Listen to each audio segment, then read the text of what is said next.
एक और बड़ी खबर का टोंक से बड़ी खबर है, जहां पर युवक हत्या मामले में सहमति बन गई है। देर रात हनुमान बेनीवाल से वार्ता के बाद सहमति बनी। रात 4 बजे शव जिला अस्पताल में रखवाया गया। सभी आरोपियों के खिलाफ धारा 302 के तहत मुकदमा दर्ज कर लिया गया है। परिजन को संविदा पर नौकरी का आश्वासन मिला है। 50 लाख रुपए की आर्थिक सहायता का आश्वासन दिया गया है। तो आखिरकार सहमति बन गई। लगातार धरना प्रदर्शन जारी था, लेकिन अब परिजनों को संविदा पर नौकरी का आश्वासन मिला और इसके बाद धरना समाप्त कर दिया गया।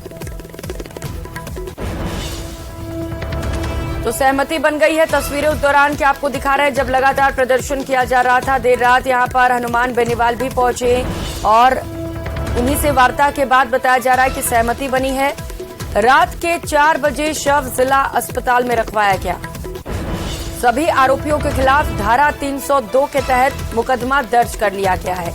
तो कई तरीके के आरोप हत्या को लेकर और अब इन तमाम आरोपों को लेकर 302 धारा के तहत मुकदमा दर्ज किया गया है। सहयोगी दौलत हमारे साथ जुड़ चुके हैं। दौलत, आखिरकार बात बन गई, कौन कौन सी वो बातें जिन पर सहमति बन पाई? देखिए, दोषी लोगों के खिलाफ एफआईआर दर्ज हो गई है। 50 लाख आर्थिक सहायता की जो 1 करोड़ की मांग थी, उसमें 50 लाख पर सहायता पर सहमति बनी है। एक संविदा पर नौकरी, ये फिलहाल सहमति बनी है।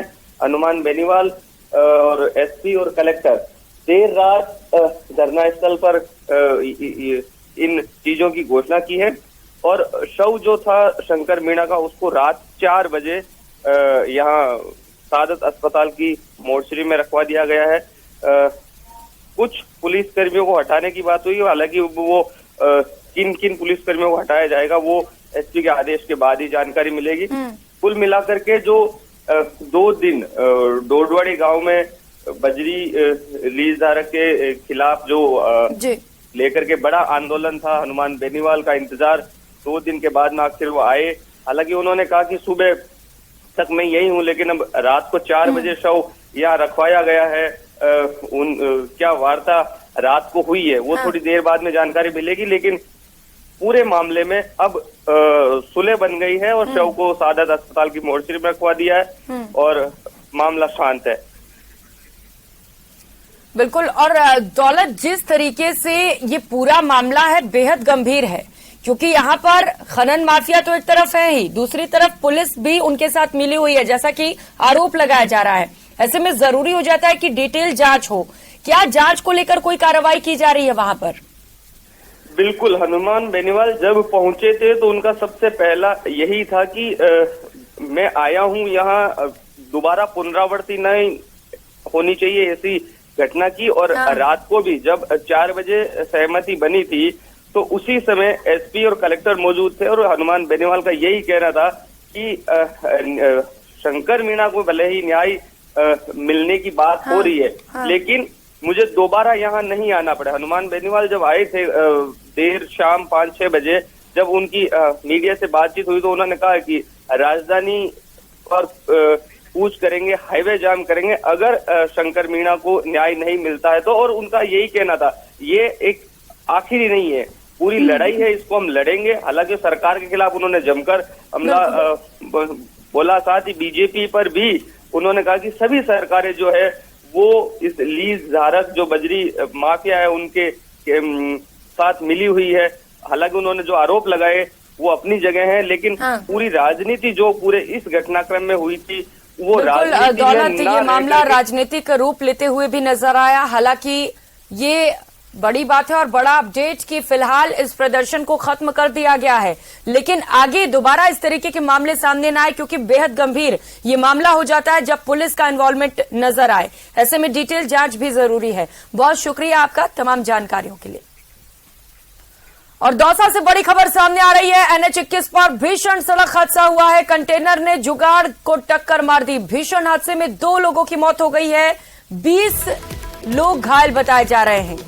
घायलों में से 6 को गंभीर हालत में जयपुर रेफर किया गया है। सदर थाना क्षेत्र के मित्रपुरा के पास यह भीषण सड़क हादसा हुआ। तो भीषण हादसा और 2 लोगों की मौत हो गई है। 20 लोग घायल बताए जा रहे हैं। सभी घायलों को उपचार के लिए अस्पताल पहुंचा दिया गया है, लेकिन गंभीर बात यह है कि 6 लोगों की स्थिति गंभीर बनी हुई है। इन 6 लोगों को जयपुर रेफर किया गया है। अब इस हादसे के पीछे के कारणों की तलाश की जा रही कि आखिर किन वजहों से यह हादसा हुआ है।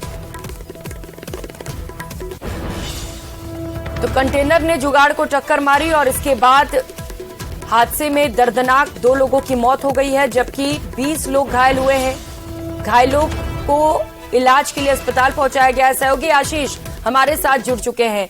आशीष, बेहद दर्दनाक हादसा, 2 लोगों की मौत हो गई है, 20 लोग घायल हैं। कुछ पता चल सका है कि आखिर यह हादसा हुआ कैसे, और जो लोग अधिक घायल हैं उनकी स्थिति को लेकर भी अपडेट बताइएगा। ये पूरा घटनाक्रम राष्ट्रीय राजमार्ग संख्या 21 पर मित्रपुरा मेडिकल कॉलेज के समीप हुआ है। ये सभी लोग जुगाड़ एक वाहन में सवार होकर जा रहे थे। महेश्वरा खुर्द में एक जामने का कार्यक्रम था, उसमें भाग लेकर वापस अपने गांव झापड़ावास जा रहे थे। इसी दौरान यह हादसा हुआ। तेज रफ्तार एक कंटेनर ने इस जुगाड़ को टक्कर मारी, जिसके कारण जुगाड़ में सवार अधिकतर लोग घायल हो गए। इस जुगाड़ में अधिकतर महिलाएं और बालिकाएं थी जो हादसे में घायल हुई हैं। कुल 21 महिलाएं और बालिकाएं घायल हुई हैं, जिन्हें दौसा और जयपुर के सवाई मानसिंह अस्पतालों में भर्ती कराया गया है। वहीं इस हादसे में एक 3 वर्षीय मासूम बच्ची और एक 50 वर्षीय महिला की मौत हो गई है। फिलहाल पुलिस ने दुर्घटनाग्रस्त जो वाहन है जुगाड़ उसको हटा दिया है और यातायात सुचारू करवा दिया है। वहीं जो कंटेनर जो टक्कर मारने वाला है उसकी तलाश की जा रही है। और जो 6 लोग गंभीर रूप से घायल हैं, जिन्हें जयपुर रेफर किया गया है, जिनकी हालत क्रिटिकल बनी हुई है। और पुलिस अब पूरे मामले की जांच में जुटी हुई है, दुर्घटना के कारणों की जांच में जुटी हुई है। प्रथम दृष्टया तेज रफ्तार दुर्घटना का कारण हो सकता है कि कंटेनर तेज रफ्तार में था, इसी कारण यह हादसा हुआ। आशीष, यानी कि एक बार फिर से रफ्तार का कहर बरपा है और 2 लोगों की मौत हो गई। बहुत शुक्रिया आपका तमाम जानकारियों के लिए। और जयपुर से इस वक्त की बड़ी खबर सामने आ रही है। मुख्य सचिव उषा शर्मा का कार्यकाल 6 महीने के लिए बढ़ा दिया गया है। 31 दिसंबर तक अब उषा शर्मा अपने पद पर बनी रहेंगी। डीओपीटी ने मुख्य सचिव के एक्सटेंशन को मंजूरी दे दी है। मुख्य सचिव उषा शर्मा का आज रिटायरमेंट था, लेकिन अब उनके कार्यकाल को 6 महीने के लिए बढ़ा दिया गया है। अब 1 जनवरी 2024 को नया मुख्य सचिव मिलेगा।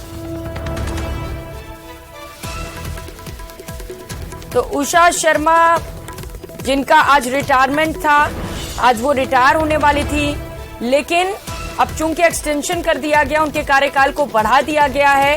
अब 31 दिसंबर तक 2023 तक वो अपने पद पर बनी रहेंगी। वो नोटिस भी आपको दिखा रहे हैं, जिस नोटिस के माध्यम से उनके कार्यकाल को बढ़ाया गया है। अब जो आने वाला नया मुख्य सचिव होगा या होगी, वो अब 1 जनवरी 2024 को मिलेगा। तो अच्छे कार्य को लेकर ये एक्सटेंशन मिला है उषा शर्मा को। आज वो रिटायर हो जाती, लेकिन चूंकि कार्यकाल को बढ़ाया गया और यही वजह है कि अब 31 दिसंबर 2023 तक वो अपने पद पर बनी रहेंगी।